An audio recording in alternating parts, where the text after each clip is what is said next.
Okay, hello guys, welcome back to episode 6 of League of Legends commentary feedback. This is your host Jarvan Washere.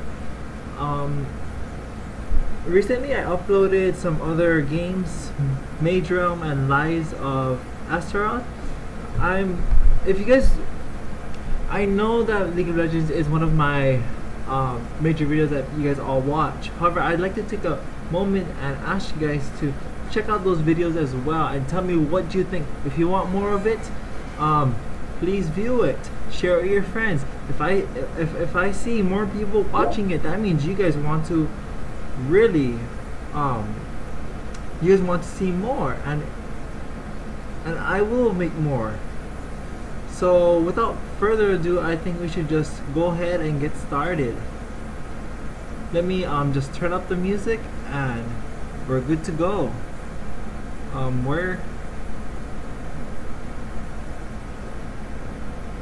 Please bear with me.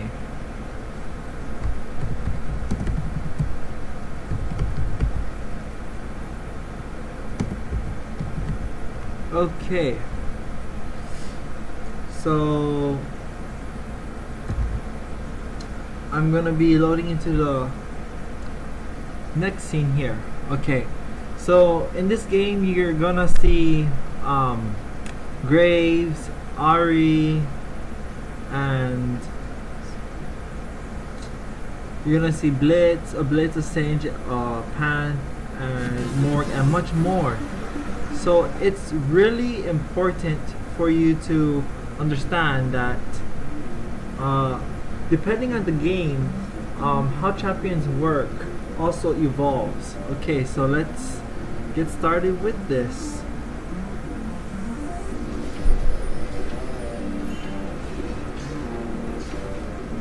Okay, here we see Jinx. Jinx unfortunately was at the wrong place at the wrong time. Despite her having a ward right here, she wasn't able to get the enemy because look, Pantheon's red was up, so he would be in the bottom side, as well as Kha'Zix is headed towards the bottom side. So if you know that the enemy jungler's camp is coming up, you can keep track of this by looking at your own timers, and I'd be like, oh, Kha'Zix's red is blue is almost coming up. That means Pantheon's red is almost coming up. If you were to assume that Pantheon started at red side, it really depends on the champion. For example, if it's Fiddle, you probably know Fiddle starting at blue. So when Kha'Zix starts at blue, Fiddle starts at blue, so their jungle timer should be near the same, and you should be like, oh, we can also engage on that. That's very important things to capitalize on. So far, nothing interesting is happening, so let's just watch it for a while and see what happens. Okay, it looks like, oh, nope, nothing yet, just Blitz trying to keep them away from the CS by doing a fake hook. Okay, here we see Kha'Zix taking out a pink, which is very important. Pinks last forever, and if you don't take it out, that means the enemy really made good use of that pink. The longer it lasts, the better it is.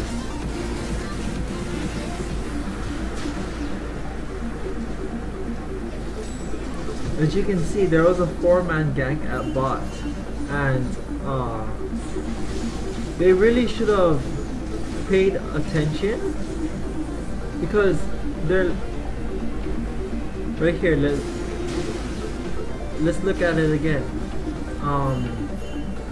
Here we can see that, oh shoot, there's even more back. So as you can see,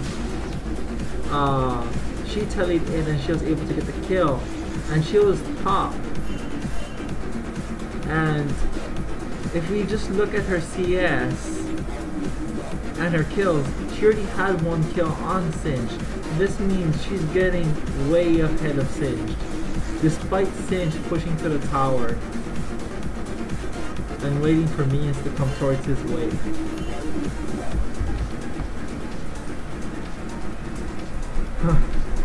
I don't know what that rocket was for, but yeah.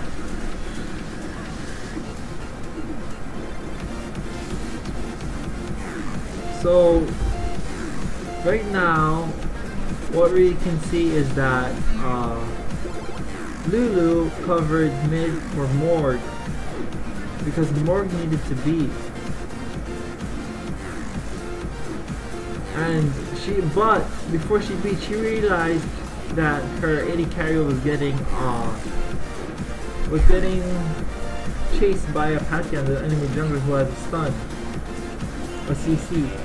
Afterwards, she helped to ensure Jinx's safe getaway. Any other way, it could have ended with Jinx dying. However, this Jinx knew she couldn't do anything to save her tower, therefore she just left it.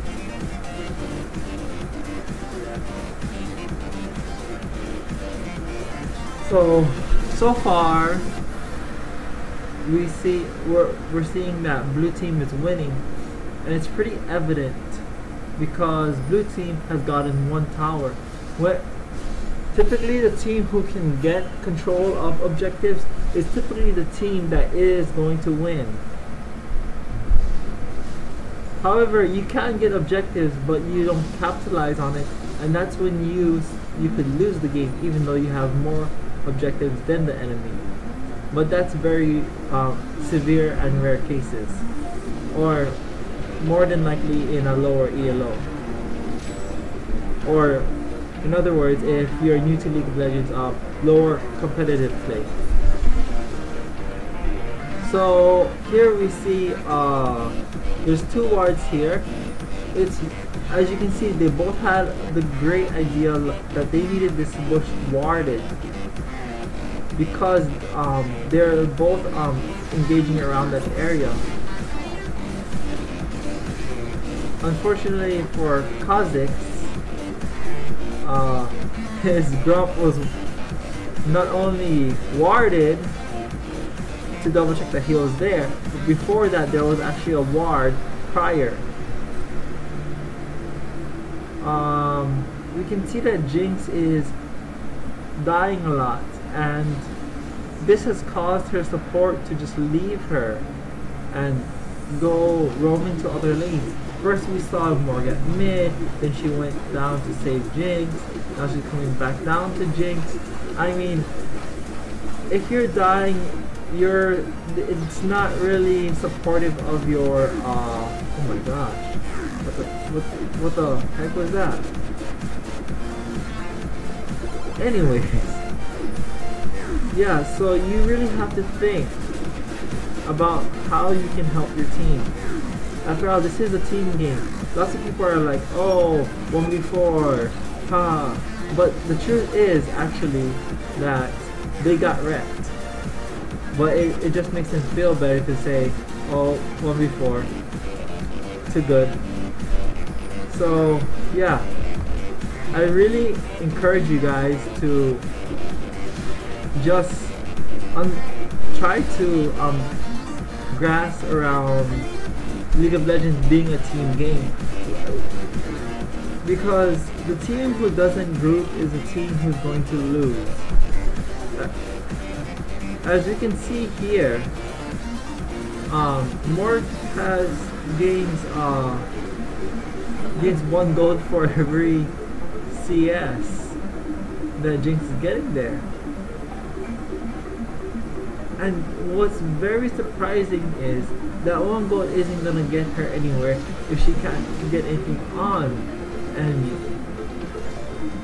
because her main ability is actually this Frostbite, which gives you gold for poking and harassing the enemy. But if your AD carry is not there, there's no one to protect you or to do damage while you're over there trying to get some gold for poking and harassing. Basically, what poking and harassing does is ensures that you are able to you're able to not engage on them when they have full health, to like kill them down, to like weaken them, to soften them up. It's like you're cooking. Just think about cooking. Oh dear. In my previous episode, I told you guys about how moving around is important. As you saw that Jinx was just standing there, and that is just not acceptable. If you're in a game that's action paced, you need to have your head in the game. You can't just stand around. There should be zero excuse for one point you're not standing around.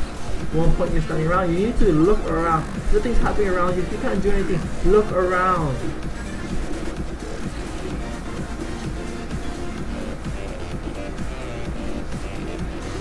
Oh dear.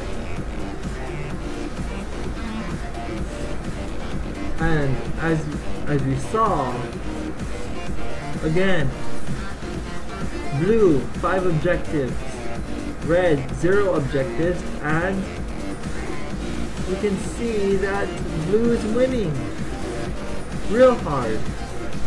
It's important. Get towers, get CS, get kills, get dragon. But the small parts play out. You need to poke, you need to peel, you need to ward, you need to work with your teammates. If you don't do that properly, it's not gonna work out.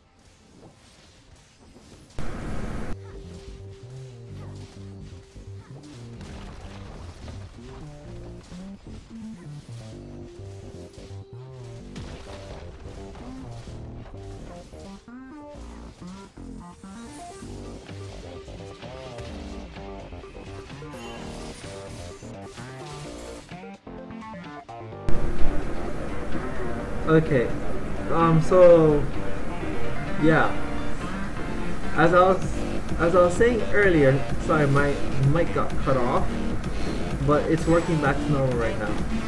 So what I was about to say was that it's about time for my episode to start to close in. So this is Jarvan Washere. I hope you guys enjoyed. Peace out.